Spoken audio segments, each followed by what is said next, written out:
Welcome to the Daily Gerry Anderson podcast, which today concerns itself with the excesses of Premiership footballers flashing their bling in front of the unemployed. The presenter, though no Tarzan himself, nevertheless expects a little pluck from his sportsmen. When I'm watching football, I wait until the game is actually started. I look kick off 8:45, so I would turn it on 8:45. I can't stand all that. It looks to me as if the man was wearing a watch when he was playing football. Do people wear watches when they're playing football? No, they're not allowed to. Well, he said here, he zoomed in on before the start of the game, and an injured City player called. So therefore he wasn't injured. playing. That's it. He was on the bench. Was zoomed in on by the camera. Well, to be precise, his watch was. It was the size of a dinner plate. Had more jewels than a monarch's crown, and was without doubt the most vulgar example of ostentatiousness pre-watershed I've ever seen. But what did Adrian Childs say at the sight of this watch? He said, "Look at the diamonds glistening in the Manchester sky. There's something poetic about that." After retracting my head from the U-bend after Boken, I guldered at the TV. "No, Childs, there's nothing poetic about that. It's a big lump of a horrible big bling watch. Poetry, the language of Keats, Byron and J.P. McMenamin. Sophistication above and beyond the ideology of any footballer mouth-breather. Instead of Childs' diamond watch reflection poem, a more sombre and realistic subject might be a hypothermic family of four shivering around a 3-bar fire, toasting stale white bread, scrimping on oil heating, so that their father can go to a match to pay the 140 quid will require to stand there or sit there and watch Manchester City play at Aston Villa, and by default finance said, ghastly timepiece Adrian Childs, hang your head in shame." I can't watch football anymore. Oh, I'm the same. Dreadful. Because they're a bunch of big sissies. Dreadful. No, I'm not a man's man by any means. And I have to say to you, and I've said this before, whenever I don't like sport generally, but whenever I watch GAA on the TV, the thing that impresses me at all, apart from the fact they're always beating each other up, is the fact whenever a guy gets a good jutter, he doesn't fall down. The same as rugby. Rugby's different. Rugby, you just couldn't watch rugby under any circumstances because you just know. No, but it's the same physical. I mean, they're battering and kicking lumps out of one another, but they're not running to the side looking for a sponge. Oh, me knee, like those big girls' blouses that play soccer. I agree with you entirely. Did you see the other day I hate football players? Do you know where you hate golfers? And you hate being in the company of golfers. I don't hate them, I just can't stand them. Yes, all right, you can't stand it. Well, and the footballers are the same as me. Footballers feel as though when they get together, a group of them get together, they have to horseplay. They have to throw water around one another. They have to play practical jokes. They have to send me funny texts to one another. I get worried when they all pile into the bath. There are a few radio stations that willingly feature poems about goats mating in public. Welcome to Radio Ulster. "No ticket, no tote" was a slogan of note, but alas, you don't hear it no more. Full of cooking sherry, old Geordie is merry as he drags a buck goat through the door.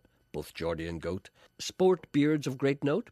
Old Geordie looks like Ronnie Drew. Then in comes a nanny shaking her fanny. Says Geordie, "It's now up to you." The smell of goat musk. Day turns to dusk. Old Geordie gives a shrill mating bleat. "Two goats," said the nanny, "I must tell me mammy," and one standing up on 2 feet. It's a simple mistake, for round Geordie's beck was a profusion of straggly grey hair. The nanny looked round for padding to accommodate Bin Laden when the young goat she longed for to pair. The nanny looked at the goat with an old ragged coat, with a beard full of crumbs and plum jam.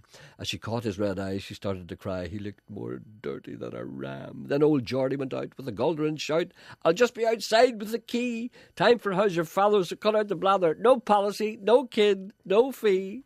No kid, no fee, gratis free, so do your best for the wee dote. No kid, no fee, but take it from me. Alas, no ticket, no dote." The presenter is restless. None of his helpers know if this is due to a guilty conscience, financial insecurity, fear of discovery by the police, or a broad symptom of ageing. Nor do they give two hoots, but it's fun trying to find out what's wrong with him, because it sometimes makes him feel worse. I can't finish sentences today. Have you noticed that? I start off okay and then I get lost in the middle. I'm distracted today. Are you tired? I'm not tired. I think you're tired. I'm disjointed. Did you have a restless night last night? Did you? Yeah, there's something tells me you tossed and turned a lot last night, or you didn't have a lot of time in bed last night. Some of the two. Had you a wee late night, or did you have a wee restless night? No, I'm just disjointed. Everything all right? Everything. You mean down below? Aye. Yes, fine. All right. Everything's fine, yes. That's all right. I'm just disjointed. Do you know you get days when you're distracted? You're I'm sorry regular? about that. What? Are you regular? I'm in here Sometimes every that morning. sometimes I'm in that here every happens. morning at 9 o'clock. After holidays, things I am not seize up. bound, Okay. put it that way. Listen, let me tell the people what Have you any Leonard Cohen? No, Cohen, not Cohen. I just said Cohen. I not wanted Cohen. to say Cohen. Leonard Cohen. I wanted to say it. Because Do you know what happened to Leonard Jimmy Cohen? Cagney Do you know what says happened it. to Leonard Cohen? Do you know why he's back on the air? Busted. Completely. Yeah, no. But you know the most amazing thing? He became very disillusioned when he was about 50. How anyone ever paid him, I do not know. Hold on a second. He became very disillusioned about everything. He didn't think his music was kind of, relevant anymore. Yeah. He wasn't going anywhere. So he had this kind of crisis of confidence. So he went into a monastery. Mm. And when he came out, he discovered that his accountant had stolen all his money. Yeah. And this is a long time after that. So he had to go back on the road again. And he discovered everybody loved him. And he can't get off he's about 72 now, and he won't get off the stage. The presenter now informs the listeners about what is going to happen in the future. In other words, he will tell them what their lives will be like 20 years from now. He knows this because he's been talking to a man in a pub. I'll explain the process of singularity later on during the course of the program. Right. Do you know what I would love? What? I would love to be there. This is never going to happen. Do you understand? Right. Okay. Don't. See the way you did your hands there? I It's very, Was it? Was it? Janet, do you notice Janet that? said the same too as well. very Daniel O'Donnell, I thought. What do you see? I thought so. Yeah. Okay. Carry on. I would like to be there when they can go no further with all these with technology. When it's there, look, we don't know what else to do. Apparently It's the finished. mistake that love we're to do making. Apparently the mistake that we're making is that we're looking at technology in the wrong way. Apparently, we are hardwired to think in linear terms. In other words, here's an example. Right, go on. You're in the jungle. Don't forget about Fonzie. I'm coming back to Fancy. I'm listening. I'm listening. Right. Okay, Fancy. Fancy's all right. He's okay. Okay. You're in the jungle, right? Me and Fonzie. No, you're in the jungle on your own. Let's involve Yes, Fonzie. I'm Me and Fonzie are listening. in the jungle, right? Fancy, you and him are in the jungle. Yes, And you've okay. just came down from the trees. Right. And you're going, hello, Fancy. What's your name? My name is Fancy. What are you? I'm Sean Coyle. I'm Sean Coyle. I'm Sean Coyle. You see, you're the very early stages of being a human being. Right. Right? You're learning how to cope once you come down from the trees. And you're standing upright and saying, "Jesus, boys, them legs are straight." You see, and you've just sat down. Remember we Right. talked about the first man to sit down? Yes. Who was he? Right. The first man said, "Jesus, boys, I'm feeling walking about here. I'll tell you what, there's an arch there, look. I'll tell you what I'll do. I can sit in that. There's an old tree. Oh, that's great, look. Take the weight off my feet. That's great. Boys, look at this. You can sit in your arch. Look. You can sit as long as you like and you don't be tired and you get up again, you're rested." Some first man did that. I said, "Jesus, boys, come on, sit down here, look." Right.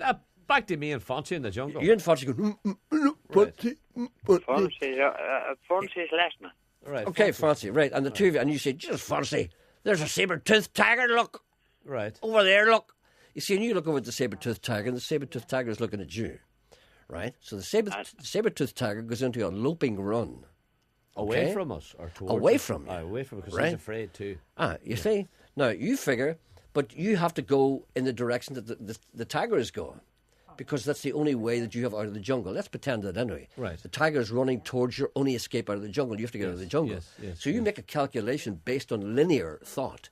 You said, right, in 2 minutes' time, the tiger will be there. So I'll make sure I won't be there. I'll be there. So in other words, you're thinking linear, in a linear fashion. All right. Do you understand what I'm saying? Yes, here? yes, So carry we are on. hardwired. Evolution has. We've evolved to think in a linear fashion, but technology expands exponentially. That's a great word. That's a great word. You got that word the other day. I've always had that word. No, all right then. Okay. I went to university. I Yes. came across that word. I came across that word when you were in the billiard hall. No. You Oh, see- I understand. And you've been waiting for a long time to use that, haven't you? That's a great. Go on, do it again. Say it Fancy. again. Go on, say it. What about Fonzie? I hate to hurt Is you. Fonzie behind me in the jungle? Fancy's behind you every way. Right. And Fancy is thinking in a I'm linear. behind him all the time. Thanks, Fancy Fonzie. is not thinking exponentially. Right. In other words, technology will expand exponentially, not in a linear fashion. So, in other words, it's like compound interest. See, something. Do you remember people used to have huge, big bricks for phones? Yes. And now they're only tiny. Yes. That's only in a matter of like 10, 15 years. Yes. So in about 25 years' time, nobody knows what this world is going to be like. But the one thing that they're sure of, they think that the technology is going to be smarter than the people who made it.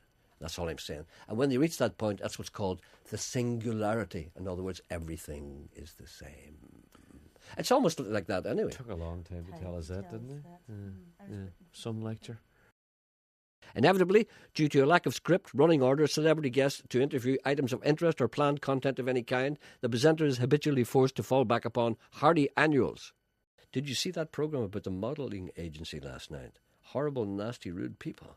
I have 2 lovely daughters, but thank God they took after me and they're too short to be models. Also, they weigh more than 4 stones, so they'd have no chance. And did you see Jamie Oliver trying to teach differently brilliant children? If teachers were still allowed to chuck dusters at children, they'd soon learn to listen in class. I heard a fellow today, and the other day, and he was talking about something remarkable, and he said something which I thought was a terrible, terrible thing to say. Do you know what he said? Why don't they just send only the smart people to university?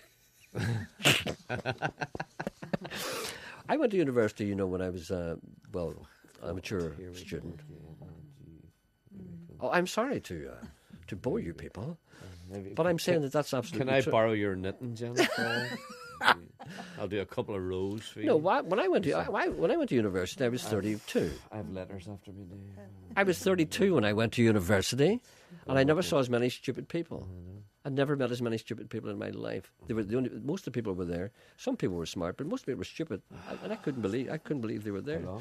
Hi, Jerry. Enjoying the music. Great track by Iron Maiden. Excuse me, I'm sorry, I'm trying to broadcast here. Yeah, but Janet tells me Stephen's waiting 7.5 minutes. Oh, is he? Hello, Stephen. The listeners have noticed that the presenter's neck has become, younger.